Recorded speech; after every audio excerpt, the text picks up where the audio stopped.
Hello, and welcome. We are the Madmen of Wrestling. I'm Jake. I'm Victor. And this is our podcast. Today we're going to be talking about Wrestlemania 34. So, first off, let's hear your thoughts about the whole show. I was very entertained. I enjoyed the show, and there's a lot of WrestleManias that I didn't really care for. A lot that I really liked, and this one was up for me. Well, for me, I was expecting a lot from this WrestleMania, and in my opinion, it kind of didn't deliver. I thought it had some strange booking, but after a couple of weeks of thinking and seeing things develop, then I kind of understand why. But even then, I'm just like, meh. So let's get to the show. Okay, so the pre-show started first. Yep, we have for the first match is the Andre the Giant Memorial Battle Royal. Yes.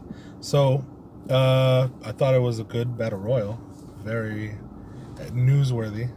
You think so? Yeah, well, I mean, just at the end, I guess. Yes, I think that the end was very newsworthy. Mm-hmm. I do have to say that I scanned the ring as soon as it started and just looking over the whole talent that was in there. Mm-hmm. Lots of great talent in there, but it just seemed like it was a unanimous standout. Matt Hardy was going to be going over. Well, I mean, there was a couple that could have pulled off the victory. Nothing that I could believe. Maybe, to be honest. Maybe a Ziggler, miracle win. But yeah, Matt Hardy. You know what? I didn't notice Ziggler in there until a lot of people were already out. Well, they brought up Ziggler a lot. Him dangling. They're like, Ziggler's still in it? Yeah. You know what? JR was announcing the Battle Royal too, and you know what? He pointed that out. Mm-hmm. So I mean, it was good. And then people started getting eliminated to where it was down to the final three, which were Matt Hardy and then the two previous winners, Baron Corbin and Mojo Rawley. And I liked how they teamed up on Matt Hardy. I do too. I thought it was great, them being the previous winners, and they were still in there by the end of that. And so what happens next? We see we see the lights go out, and Bray Wyatt, previously deleted. I was gonna say I thought he was deleted. Bray Wyatt, but I mean he deleted his inner entity, which was Sister Abigail. That's right. And Matt Hardy got some help from the Eater of Worlds. Now he's the Deleter of Worlds. Deleter of Worlds. Yeah. So, and then he helped Matt Hardy win, which I'm super happy about. I am also. Yeah. Any other comments for this? No, it was a solid Battle Royal. The right man won, in my opinion. And it was very newsworthy with Bray Wyatt coming out to help him. Okay, so moving on, we got Cedric Alexander versus Mustafa Ali for the vacant cruiserweight championship. The finals of the tournament after Mr. Amore got fired. I am not gonna comment. No comment. So we have Drake Maverick out there with the championship and ready to present it to the winner. How do you like Drake Maverick so far? So far, so good, I'd have to say. No, I think he puts a lot of energy into 205 Live. I mean, formerly known as when he took over, I started watching again. You know what? I haven't watched 205 Live. No, that's at all since it started. The idea was very like, oh, we'll see how it is and stuff. And it started off kind of good, and then it started tapering off a little bit. But then this new 205 resurgence, I mean, it takes you back to the Cruiserweight Classic, where the match quality is. So I don't want to get too far off track here, but I did have a question for you regarding the Cruiserweights. What's up with Hideo Itami? What about him? He's on the Cruiserweight roster, right? Yeah, he's currently teaming with Kira Tozawa. Okay. And they're entangled with the Lucha House Party, which is Kalisto. Really? Grand Metalik. Man, where have I been? And what's the other guy? So, the cat guy. Can't forget. Lindsay Dorado. Lindsay Dorado. Yes. So wait, he being Akira Tozawa is no longer with Titus Worldwide? No, he's in the Titus Worldwide? No, he's on 205 Live now, and there's a lot of rumblings that there might be a cruiserweight tag belt. You know what? I've heard that. I've heard that for a while. Might be coming. I mean, this could be a setup for it. So. Okay. So anyway, back to the. We did talk about this last week, Yeah. I believe. This match. No, we didn't. We didn't. No. Oh, we did not. No. Okay, so Mustafa Ali's entrance gear. Yeah, it was very. He had a reason. They said the reason for it because he had the light in his hand and he wanted to be known as a beacon to, you know, The cruiserweights. No, not to the cruiserweights, just to people, you know, that are misunderstood because he is Mustafa Ali, which could be, you know, people think, oh, Mustafa Ali. They have certain thoughts that come to mind when the name Mustafa Ali is mentioned. Okay. So he wanted to like break that. So that was his beacon of light kind of thing. And a lot of people said he looked very Mortal Kombat-ish. Yes, Sub-Zero. That's fine though. I mean, it's WrestleMania. You're supposed to come out with something. I'm not knocking him at all for this. I thought it looked cool. Mm-hmm. It was different. I'd never seen it before, so it's a plus for me. I think he's still using it outside of WrestleMania. Oh really? So I've heard. Oh, I mean, I haven't watched the last 205 Live. I think he wrestled in it, but yeah. Was this the first episode outside of? No, the last episode was the Cedric Alexander coronation. Okay. And he was in street clothes. So. Okay. But the match. Yes, let's go back to the match. The match itself was a very good cruiserweight match. It was lasted a good solid 12 minutes. 12 minutes. Yeah. And there was a lot of fast paced. You know what you expect from cruiserweights. With you know, the only thing that I think you were saying when we talked previously was that the whole heart and soul thing was very off-putting to you. Yeah, I felt like it was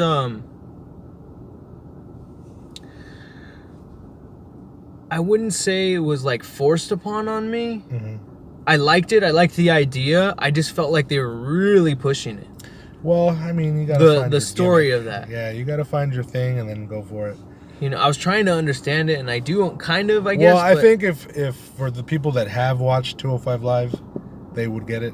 So, I mean, because you haven't. Right. Okay, that makes sense. Yeah. I can live with that. It was Mustafa Ali is the heart of 205 Live, and Cedric Alexander is the soul of 205 Live. So it was the battle of the heart and soul, and that was told to them by Drake Maverick.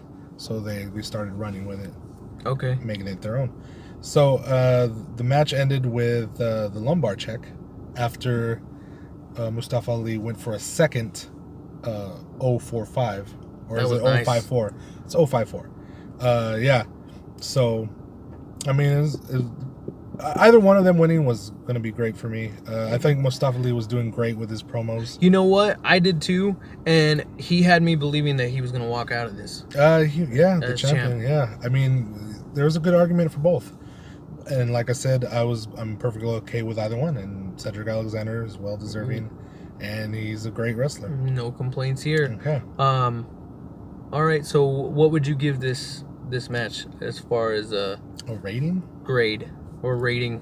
Oh, grade or rating? I think it was like a good B. I don't think it was A. I mean, okay, let me ask you this. As far as rating, grade, or whatever, since we've just started doing this podcast, what do you want to, how do you want to do this? Do you want to do a grade rating? Do you want to do a star rating? Do you out of 5, or do you want to do 1 out of 10? You know what? I mean, if we feel compelled to rate it or grade it, I mean, let's do it. But if we don't, then we don't have to. I mean, you know what I'm saying?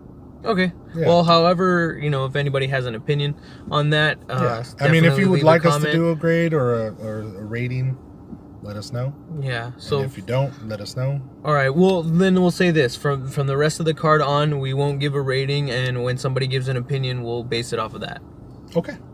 So moving forward, we have the women's battle royal. Women's battle royal, you know, it was good. I mean, for a women's battle royal. I'm glad they had them go over the top rope, rather than in previous. I mean, the women's Royal Rumble was over the top rope, which was great, but previous Rumbles or battle royals had them going through the ropes, or just being thrown out of the ring. The Royal Rumble, I had the women's first ever women's Royal Rumble. It was hard for me to get through that. It was hard. These women, no disrespect or anything like that, but the ring, the WWE ring is big. I believe it's a 20 by 20. Yeah. Some rings are a lot smaller than others, but theirs is pretty big. And just to see them try to go over when they're getting hit and stuff like that, it was it's a little hard. Tough, and the believable factor. Uh-huh. But I mean, it's wrestling. You gotta suspend belief as much as you can. But in the battle royal, same thing. But the story worked itself to where it was who I guess Naomi was thrown out, but not over. So in the end, it was like down to Bayley and Sasha. I tend with these rumbles, these like battle royals, I tend to, there's so much going on. I tend to be like focusing on what's going over here, and then I'll move over to over here, and I won't see what's happening in the middle, or vice versa, or whatever. And you know what? For a while, I didn't even notice. I thought she was eliminated. Yeah, I think, and that's what they were going for, pretty much. Yeah, no, and it worked. So it had Bayley, not really turning on Sasha Banks, but taking advantage and throwing out Sasha Banks. And I expected that. And then Bayley thinking she won, but here comes Naomi and tosses out Bayley, which was funny. Yes, and you know what? It was funny. It was funny. It surprised me for sure. I didn't expect Naomi to win. I honestly thought it was going to be Bayley. Even Sasha or Bayley. Yeah, and that's where it seemed like they were leading to, and I think that shows that's the start of what's going on in this whole card and this show. Yeah. It just shows you can't expect anything, and we'll get there. Yeah. There's a lot of unexpected results. So this battle royal was about 10 minutes, and it was won by Naomi. Yes, which I'm okay with that. Yeah, I mean, Naomi, can't say nothing bad about Naomi. Nope, great talent, very entertaining. Feel the glow. So the actual WrestleMania pay-per-view actually starts now, and we have the first match being the IC title, which is a good hot opener. I think. I thought it was a great choice. Yes. Yeah. We have Seth Rollins, The Miz, and Finn Balor. Miz being the champion at the time. So I mean, as triple threats go. Comments on The Miz. Miz has come a long way to where he knows his character inside and outside the ring. That's promos and wrestling. That is who he is. Yeah. And he plays it to a T. I mean, he does great mic work. He plays his wrestling character well. And he didn't hinder the triple threat. Nope. He added to it. Yep. And definitely. Because you would think Finn Balor, Seth Rollins, they're fast paced. Miz might be left out. No way. No, the man could definitely hold his own. Never been a fan of The Miz up until the last couple of years. Really enjoy his work. Very, very good in-ring promos. Just sometimes it's hard, like he said. We gotta suspend belief as much as possible, and I think The Miz at times definitely knows where to blur the lines of what's real and what's not real. Yes, go back to his Daniel Bryan talking smack promos. Yes, I mean those were great. I those kinds of promos where it feels real. Those sometimes like that sometimes where those are the best. Where it's heated, they are the best. It makes me personally sometimes it makes me feel uncomfortable, and that's good television. It's for where me you don't as a know fan. whether it's real or it's scripted. And right. That's always like the best. And just ever, and you know what, he says it every time. he makes the Intercontinental Championship what it is, and it's one of the most prestigious titles that there is. Yeah. And you know what? I am happy that he's had it this long. I'm happy that he's won it as many times as he has, and that he's making it what it is, because to me, like I've heard from everybody else, legends and all, that have had that belt, it's the workhorse title. It is. You gotta show up every day for that title. I thought that this match was great. No, it was. The finish saw what it was, Finn Balor hitting the coup de grace on The Miz and going for the cover, but here comes Seth Rollins, good old Seth freaking Rollins, hitting him with a curb stomp off of Miz. Finn Balor hit his head off of Miz, and then he rolled away. And then Seth Rollins hit another curb stomp on The Miz to win. Has Finn Balor been using the curb stomp? No, Seth Rollins. Seth Rollins? Yes. Has he been using the curb stomp? Ever since that one big gauntlet match on Monday Night Raw, I think he whipped it out then. Because I knew he brought it back, but I wasn't... that was then, and he's been using it ever since that gauntlet match. Okay, all right. Yeah, so, I mean, people were surprised he brought it back, but, I mean, I guess... Okay, let me ask you, who are you going for in this match going into Mania? You know, really, I'm a fan of all three, so any other of the three, I would have been good with. I would have been good with also. Did you have a pick going in? Honestly, no. I really didn't. I was just like, whoever wins, I'm going to be happy. Okay. I was going to go with Finn Balor. Yeah? Yeah. I mean, Finn Balor needs something to establish himself. Let's talk about this for a second, because you know what?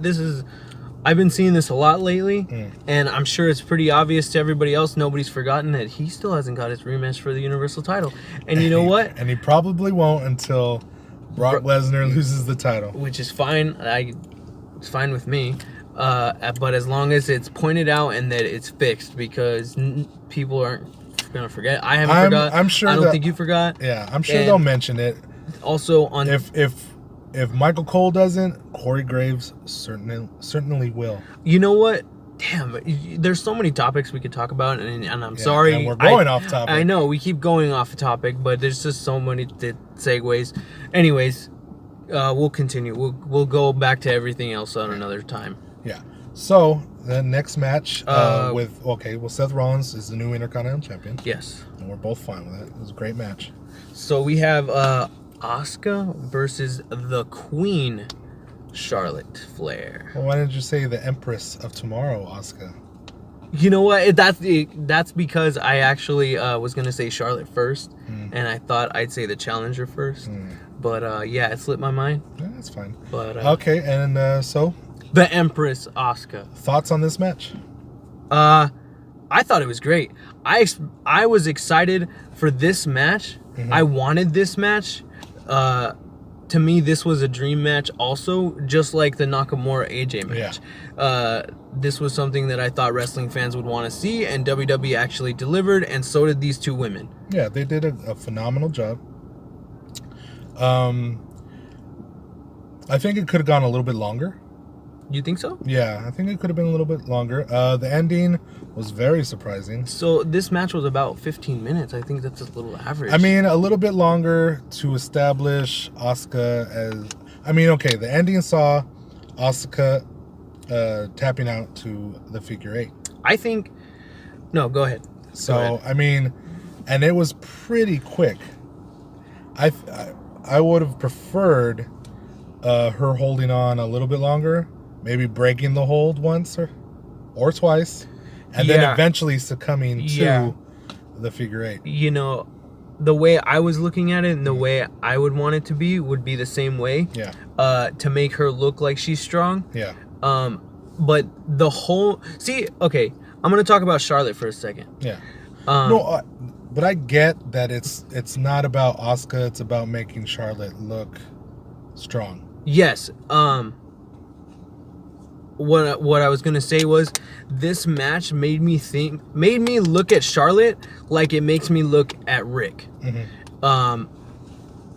Rick is arguably the greatest wrestler of all time. This being his daughter, I feel like it's smart to make them look like to make her look great. And this whole match, it looked like she was Asuka was dominating this whole match. Yeah. And usually that's how a Ric Flair match goes. He gets his offense in, but he makes the challenger, the babyface, look good the whole match. And which I expected Asuka to win and continue her winning streak, but this surprised me. Yeah, I mean, that's what a lot of people expected Asuka to continue with her unbeaten streak. I mean, a lot of, like, some people say that it's good for her to get this off of her back, you know, losing, get it out of the way so she could move on and not be stuck, you know, story-wise, you know. Okay. She has other options in her story. But like I said, it was a fine match. I liked it. I was really surprised Asuka tapped out. And then I was, you know, and after the fact, I would have preferred her holding on a little longer. But yeah, like I said, after a while's gone by, and they're trying to establish Charlotte in this scenario, which I understand, and it's good. I'm happy with it. I'm cool with it. I thought it was great. It was just a surprise. Yeah, I wanted to tell you what was your reaction at the 3 count. The 3 count. Yeah, like once the match was over and well, you mean the tap out? Well, okay, yeah, the tap out. So I honestly went, wow. I was a little stunned.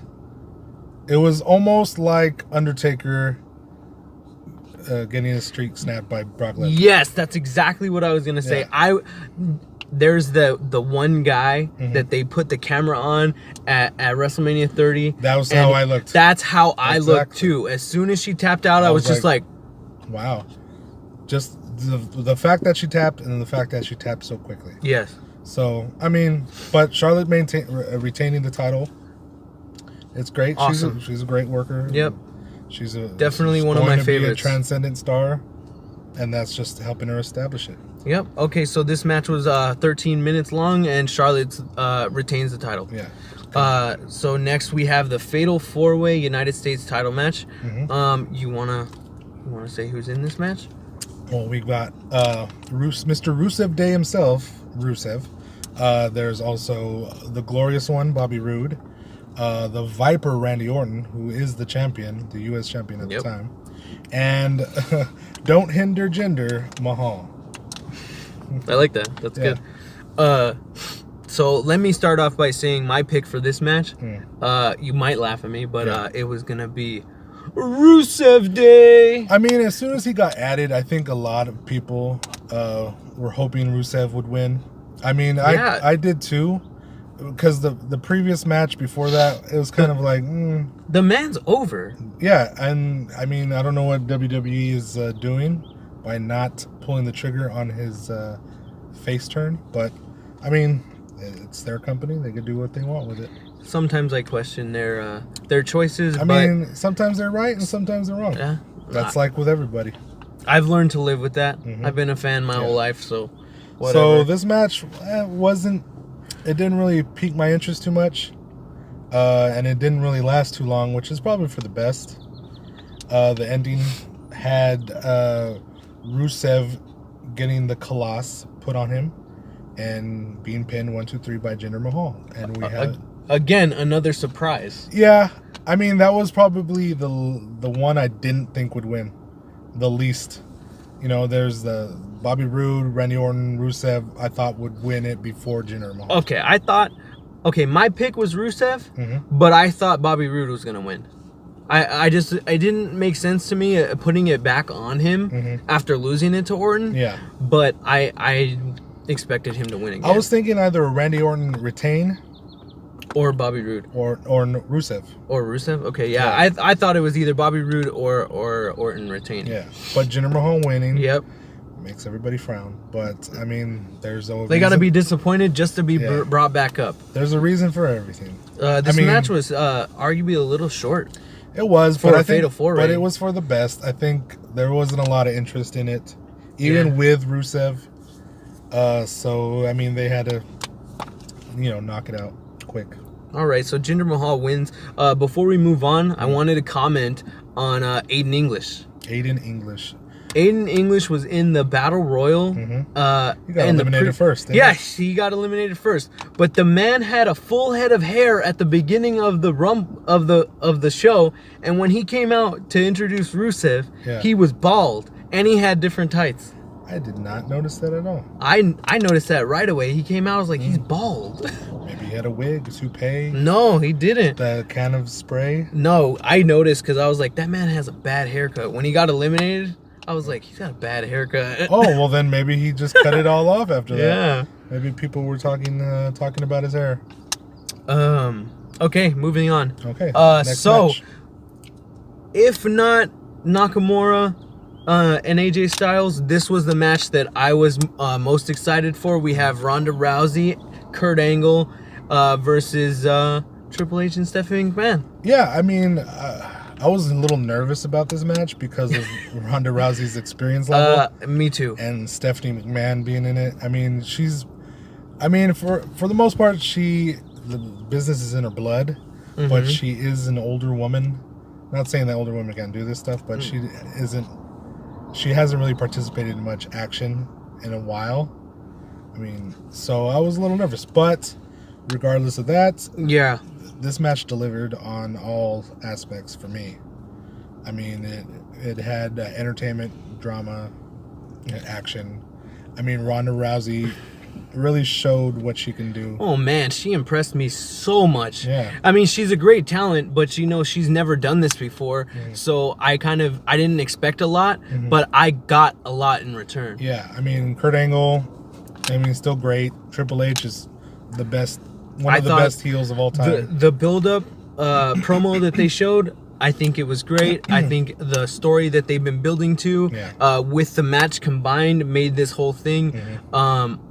I would say, in my opinion, I know we're like almost halfway through this show, but I would say this was probably my favorite match on the card. I think it was probably, if not one of the best matches on the card for me. It probably was. You know what? In doing my research, I've seen since Ronda Rousey has started with WWE, I believe she has gotten some training and was working out at Santino Bros out here in California. I heard she was also training with Natalya. Yes. So, which I think, over there at the dojo, I think that's where Brian Kendrick was also helping her also. Yeah. So I mean, she's had enough time. It's just putting it in front of a large audience. Yes. So I mean, and she delivered. I mean, the only thing I could critique on her was when Triple H was outside the ring, she was inside the ring. She's like, "Oh, you're gonna stay out there? Well, I'm gonna go keep beating up your wife." And I thought that was a little forced, and the acting on that was like, it didn't work for me at the time. Yeah, but at the time, it still doesn't work for me. I didn't buy it, but I mean, you could tell it was kind of cheesy. Yeah. And I kind of was like, I made that face, and then but then I quickly forgot about it. Was it? You know what? When she said that, was that right when he grabbed her and pulled her out the ring? No, I think it was. It might have been. I'm not sure. I think maybe when he pulled the ref out. Oh. I'm not sure. No, I'm almost positive because I'm sure that she said that, and then she turned around and that was the greatest heat that Triple H. Yes, you know what? That's what I was gonna say. I didn't like her acting, I guess you could say, of her saying that, because like you said, it was like, I don't know how I feel about that. But him to pull her out, I was like, oh, what a dick. Probably. And it made that moment a little bit better, and brought me back in. And it made the part where they square off. Was that before or after? I'm pretty sure that was after. Yeah, it made the part where they square off even better. You know? I thought the ending was great. Did you hear the roar of that crowd when Stephanie McMahon tapped out? Yeah, it was great. It was awesome. So, and as you can Kurt Angle, Ronda Rousey wins this match. Won by tap out when Ronda Rousey put Stephanie McMahon in an armbar. And of course, if you're put in an armbar by Ronda Rousey, you're going to tap out. I mean, I'd tap out. All right, so we have That match was what, 20 minutes? That was a pretty long match. Yeah, it went by. It was smooth. Yeah, I mean, it didn't feel like long. No, it didn't feel like that at all. We have the SmackDown Tag Team titles now. SmackDown Tag Team titles. I thought this was going to be like a really great match, but it turned into a squash. Yes. A squash for the Bludgeon Brothers. Didn't expect that at all. The Bludgeon Brothers versus New Day versus the Usos. So crazy. Yeah, no, I'm not. Yeah, it was a basic squash. A 5-minute squash match, and I was happy for this match too because Usos and New Day have great tag team matches. And then you throw Luke Harper and Rowan in there. Just make it 10 times as better. But I mean, they wanted to make a statement. It was not Uso crazy. They wanted to make the Bludgeon Brothers dominant. And that's what they were. They were dominant. They were, match. And I think they established that too at the previous pay-per-view. Yeah. Was that Fastlane? Yeah, they did that. Well, they have to continue their dominance. You know, keep them dominant. I mean, we were expecting a great match, and we got an episode of Raw, basically, which is a squash. I mean, squashes for WrestleMania are meant for the 80s. 80s. All right. Okay, so Bludgeon Brothers won. Yeah. Speaking of squash matches, we didn't talk about this whole time, but we have John Cena throughout the show playing it off that he's going to be in the crowd this whole time, and that we're not going to see The Undertaker. Well, we end up seeing The Undertaker. Yes. Is that the next match? This is the next match, and you know what? This was a squash. This match was 2 minutes long. Yeah. I mean, okay, I liked the part where Cena's out there and he gets interrupted by Elias. Oh my gosh. Massive heat. Yes. And that I was love great. Elias. Yeah. WWE stands for Walk with Elias. So I enjoyed that part. And then The Undertaker came out to answer John Cena's prayers. So and okay, see, part of me wanted to see epic match, but realizing that Undertaker is past his prime, I wasn't really going to see that. You know what? I didn't. I can understand that. Yeah. And I respect The Undertaker to the utmost. Yeah. But yeah, I didn't expect it to be this. Yeah. I mean, I understand now why. Because one, to establish The Undertaker again. Two, to maybe this is a longer storyline that we don't know. Do you think at WrestleMania to just get fans to be happy? I mean, I'm sure if they wanted fans to be happy, they would have announced it as a match instead of not announcing it to be on the card. I mean, it was a surprise. I mean, people were hoping, but they weren't sure. People were going to watch no matter what. Yeah, people were hoping that match was going to be on the card, but they weren't sure because they never announced it. Okay. So I think that was a wise decision on WWE because maybe they had plans for this to be a squash match all along. And so if you advertise John Cena versus Undertaker, people are going to expect an epic match. Right. So no, that makes sense. For it to be like I can get behind that. So it was kind of like The Rock versus Rowan, where he beats him in a couple seconds. It wasn't advertised, but it was just a segment to. Did you know that's the crowd? You know that's the shortest WrestleMania match ever? I mean, now Rowan's famous. That's all I can say. Okay, so now we have the return of Daniel Bryan. Shane McMahon and Daniel Bryan versus Kevin Owens and Sami Zayn. Oh, I was looking forward to this match because Daniel Bryan. That's Daniel Bryan.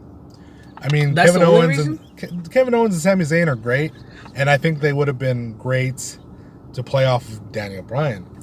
But I mean, the match started off kind of lame with Daniel Bryan getting put out.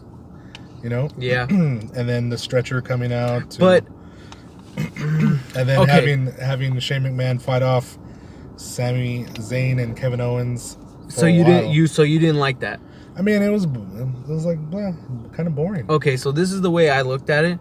I didn't think it was boring, but I thought, again, Daniel Bryan's out.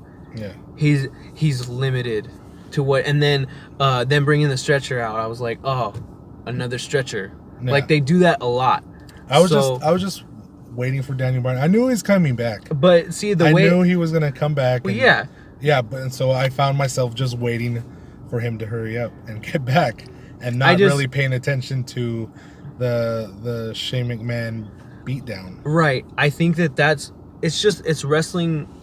It's not at its finest, but I say it's wrestling. Yeah. Meaning, well, it's wrestling 101 to get you excited for the hot tag. Yeah, of course. But in this instance, where we've been waiting like 3 years for Daniel Bryan to wrestle, and that's all we wanted to see, and you make us wait longer.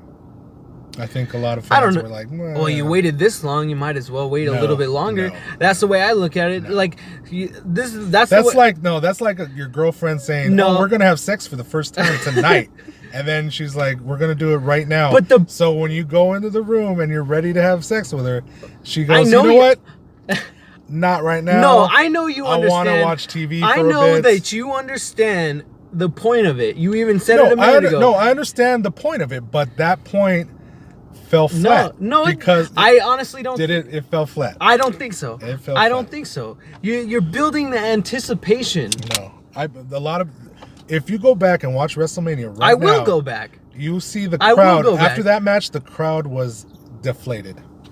You know what? After that instance. You know what? I will go back. Mm-hmm. I will go back and I'll watch it. Yeah. And I'll give you my opinion on how the fans react to it, and I will admit if I was wrong. Okay. I hope to see that in the next video. Next episode. I will make a note of it. Okay.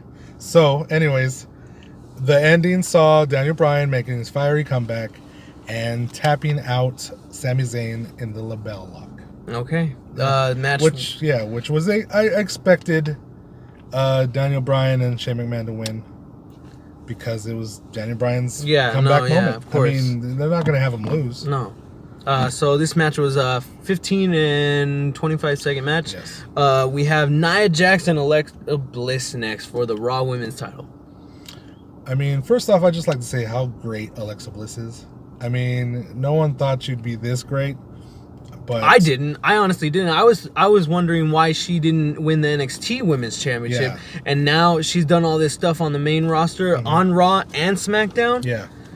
Way better than I thought. She's just overperformed greatly in her run so far. Mm-hmm. So we go to this match, and there's a whole fat shaming thing going on, which is, I mean, they want to get sympathy on You can Nia understand Jax. that, right, sir? No, I can't. Why not? Because I'm not sexy at all. I'm not saying that you're sexy. I'm just saying. Anyways, so I mean, I'm not fat shaming. This is a joke between friends. Comments. So, anyways, they need to get sympathy on Nia Jax, who before this was a monster heel. So, I mean, that's the way they had to do it, which is fine. It worked. It got people on her side. I like the part where Nia Jax took out Mickie James right quick. Lights to get her out of the equation. Yep. She destroyed Mickie James, and that was great.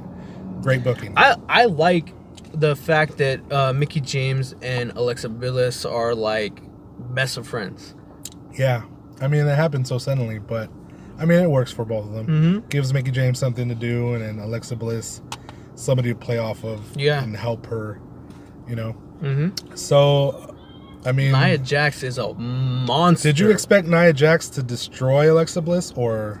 Come on, are you serious? Yeah, but she didn't. Alexa Bliss hung in there. I expected her to dominate. Well, yeah, she dominated, but I mean, Alexa Bliss had a lot more offense than people thought she would have. Yeah, I mean, and that's it had to be that to establish Alexa Bliss as a threat to winning. How about that slap? The loud slap. I was. She tried to walk away. She grabbed her. I was like, "Oh no, that's." But I think the one thing that I'm gonna take away from this match and just it's in my head is right after that slap when they both scream at each other and the cameraman just having it so perfect on their face. Yeah. Those expressions, perfect. Great directing. So the ending tell me about the ending. Nia Jax pulls out the win. How'd she do that? I don't remember. Wasn't it like a giant Samoan drop? Yeah. Yeah. So, I mean, that was a great way to put out Alexa Bliss. It worked. And now we have a new Raw Women's Champion. Yeah, I just want to say, I figured, I knew it was the Samoan drop. I just didn't want to sound stupid if it wasn't. Yeah. Well, I really wasn't sure myself either, but, I mean, anyway, next match. We have the WWE Championship match. Which was billed as the dream match. I mean... I liked it. It was like it. See, that's why I don't have to say the names, you guys already know. And that's why expectations ruin things sometimes. You know what? Okay, look at it this way. This is how I'm looking at it, because I'm not going to say that I was disappointed, because I'm going to say that their Tokyo Dome match in New Japan was so much better. Yeah. But I thought that it was going to be one or the other, and there wasn't going to be in the middle. Yeah. That it was either going to be very good or very bad. But I thought it was okay. All right. It was good. It was a WWE match. Yeah. Okay. The ending. I liked it. I liked that Nakamura turned heel. No, I mean the ending of the match. That's the after match. Oh, what do you mean then? What are you specifically talking about? AJ Styles. Styrers? Well, you messed up on some words I too. I have called you out. I had to. Anyway, I'm gonna call you out later. Go for it. So, AJ Styles, reversing the Kinshaza?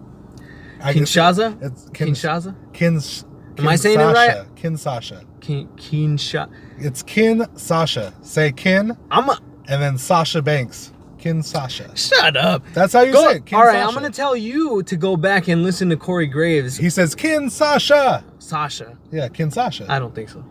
Oh, another one. Come on. Okay, all right. Whoever gets this wrong has to formally apologize to our audience. I shall. All right. Kinsasha. You shall. You shall. No, it's Kinsasha. What did you think it was? Kinshaza. I can't even take that seriously. It's all right. I'm gonna keep. Kinsasha. I'm dropping this. We shook on it already. No, but we were shook, and you're gonna be apologizing on the next video. All right. Along with your other apology for the last thing too. Whatever. So he reversed the Kinsasha into a Styles Clash, which was great reversal, and he won. So the aftermath of that match, where Shinsuke was like, "Oh, you won," and I praise you, and I'll get on my knee. Yeah. And then when you look away, I'm gonna give you the uppercut. I feel like this surprised me, but I feel like I shouldn't have been surprised. Yeah. This is a typical WWE thing that they kind of do with certain guys and stories, depending whether or not they want to continue with it or not. And I'm glad and I like that they did it. It's just it did take me by surprise, because I did feel like I was seeing it again, because what we saw that previously at the end of Charlotte and Asuka match, where they gave each other a hug. Yeah. Now, I was surprised that they turned him heel, because I mean he's not super over, but he's over. And at the time I was like, oh, this is a terrible idea, another foreign heel. I mean, but as the weeks have gone by, Shinsuke is playing it up really well. I gotta catch up. He's being a really good heel. You know how many low blows he's given AJ Styles in the last couple weeks? You know what? I've been seeing that a lot all over social media. He gave him like 2 last week, and then another one this past Monday. I mean, that's his new finishing maneuver, is the low blow into the Kinsasha. You're a dick. I've seen this meme where it says any more low blows to AJ Styles, he's gonna look like this, and it was like a character from SpongeBob with a whole like cast around his like waist. Yeah, I mean next SmackDown Live, AJ Styles is gonna be walking funny. I heard somebody like he should wear a cup now or something like that. Yeah, it's funny. it's funny that you mentioned that he in these couple weeks that he's been doing good as a heel. Mm-hmm. I think so too. I think there is one interview that he was doing with Renee Young, and she was asking him a question, and that dude straight up said, "I don't speak English." Yeah. I mean, excuse the bad foreign accent. He's done that a couple times too, to where he's like, "No, speak English." I think it's great. I mean, yeah. I mean, it works. I think for he's his gotten character. great with his English and stuff like that. But I think that this plays well into him being a heel and him still being, I mean, someone to watch. Yeah, and it cuts out him talking and just being action, Mm-hmm. you know, and that's great. So, I mean, all in all, I was underwhelmed by the match. I mean, it wasn't terrible. It was 20 minutes. It was a good match. It was a good match. Good outcome, and a good aftermath. You know, and now we're moving forward with this storyline. And I felt with this low blow, I knew it wasn't over. Yeah. And I believe we're going to be seeing their title match at the Greatest Royal Rumble. I think so too. I think that's already booked. So yeah, that's all right. On to So the next match. Your favorite, we have the Raw Tag Team title match. Oh God. Another tag team disappointment. Okay. I was more excited for this match than I was for the SmackDown tag team titles. I wasn't, because they just needed something to do with Braun Strowman. So here, let's put him in the tag team match. I was. Did you think that his tag partner was gonna be Brains? No, I already knew it wasn't. The only thing that I was interested in seeing was the reveal of his tag team partner. Yeah, I was interested in that also. It could have been Big Show. Could have been Rey Mysterio.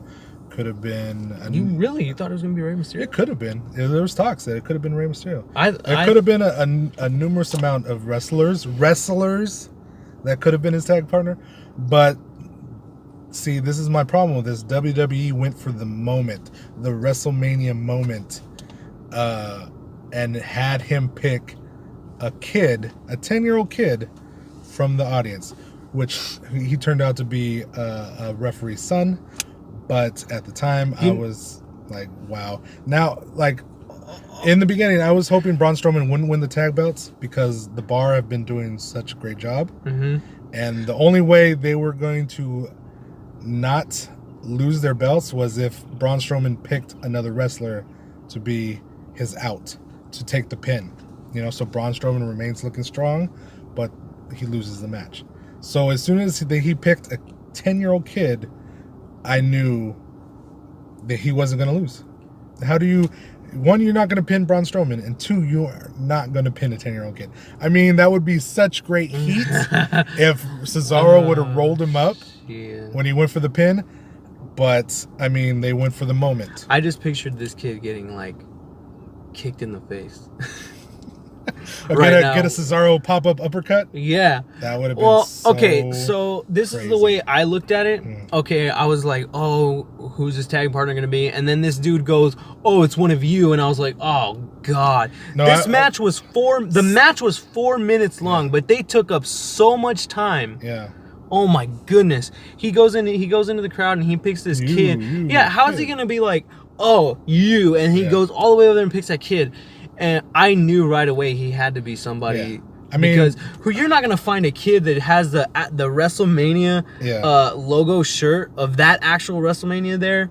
He's gonna be wearing something else. Yeah, he's a plant. Yeah. Although he did play it to the T, where he was really nervous and scared. I want to talk about Braun Strowman's transition from a monster heel to a comedian, to a Barney the dinosaur, basically. To me, it's not the same thing. It's really not.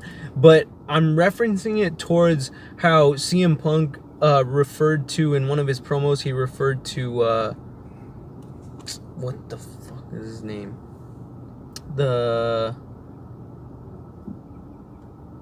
Damn. Well, another time then, perhaps. Funkasaurus. Oh, okay.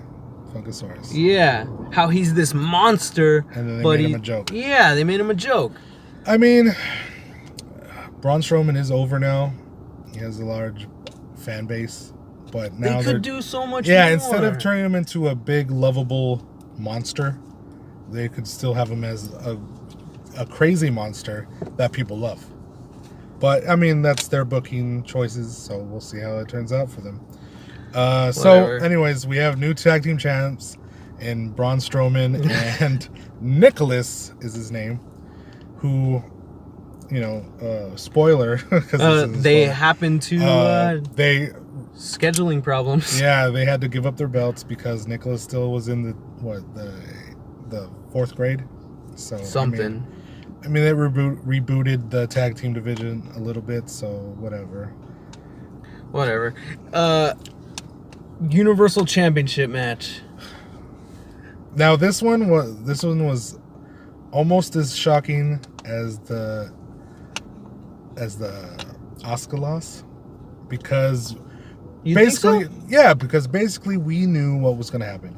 It was obviously we didn't. We thought we knew what was going to happen. It was the coronation of Roman Reigns, slaying the Beast, and winning the Universal title. Like 3 years in the making, this was, or something like that.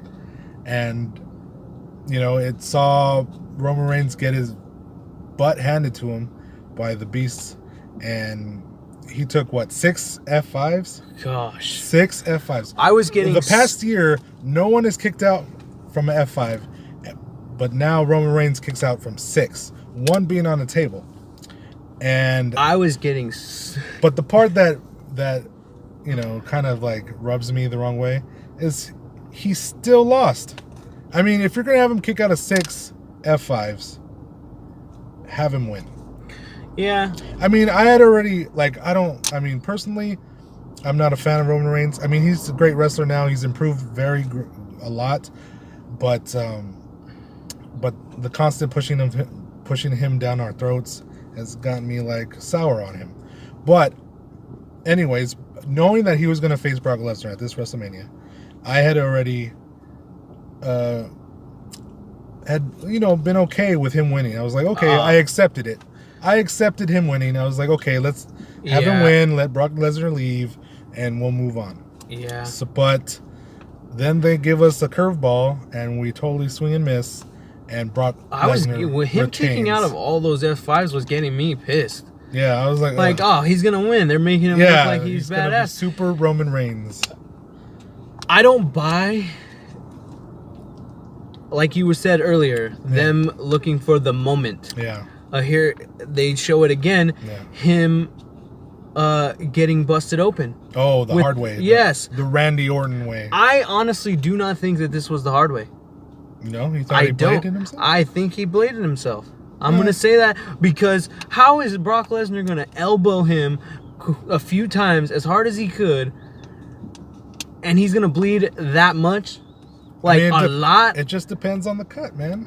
I mean, there's a chance he bladed, and then there's a chance he didn't. Well, obviously, but I don't think so.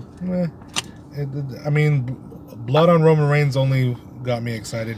I think that they were looking for a moment like Austin versus Brett at 13. Oh, get sympathy on Reigns, but yeah, I mean, that's the way I looked at it, and it made me even more mad thinking that he was gonna win. Yeah, but he didn't.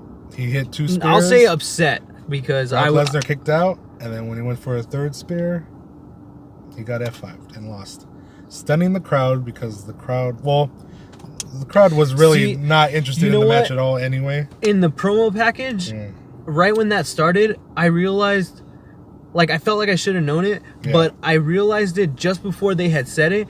Brock Lesnar has been a champion for a full calendar year. Yeah, he's gonna move on to CM Punk territory. Yeah.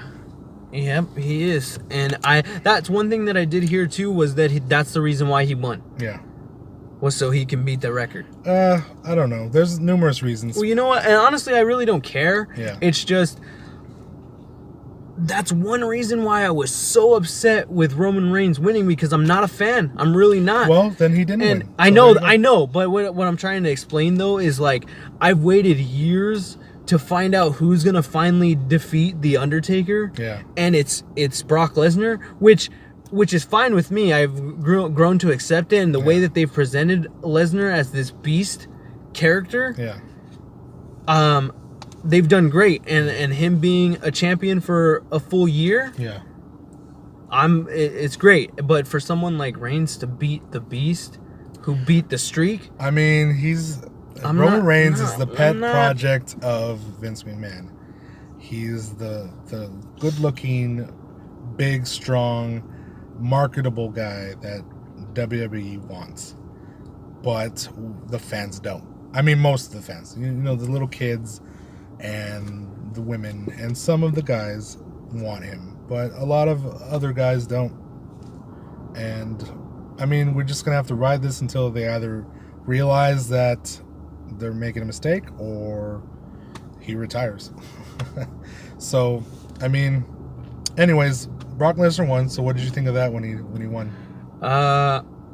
Again, surprised, glad, a little relieved. I was glad, but all in all, also just frustrated with, like, you're booking this to where you're having Roman Reigns win. Let's conclude the story and have him win. Well, it looks like it's not over. Yeah. Well, they say that they're saving it because they knew the fan reaction was going to be boos at WrestleMania. Yeah. So they decided to save it for the greatest Rumble because that audience might be indifferent. They just happy. That's to right. see You wrestling. told me that. Yeah. They'd be happy just to see wrestling, and anybody who would win, they would cheer. So I don't know. We'll see when that happens. But overall, for me, WrestleMania was a little underwhelming because of some of the booking decisions and some of the matches. But there was some solid matches on the show. So, I mean, it's not the best WrestleMania for me, and it's not the worst. It's probably higher than average. Higher than average. I mean, I guess I'm in the same boat. Not the best, not the worst. Yeah. Higher than average, but again, I was entertained the whole time. I was surprised at a lot of the stuff that they did, but I wasn't disappointed. I was disappointed in some of these matches, but the more shock value of the more marquee matches, I was actually okay with. I mean, if your complaint is that WWE is predictable, this goes to show you that they're not. Can't go wrong here. That they're not. Which is fine. But meh. So, all right. Well, that's our WrestleMania 34 review. This has been the Madmen of Wrestling podcast. I'm Victor, and I am Jake. And thank you for tuning in. Please like, comment, subscribe. Yep. Catch us on Instagram at Madmen of Wrestling. We're working on Facebook and Twitter. Yeah. So, yep. Thank you for watching. See ya.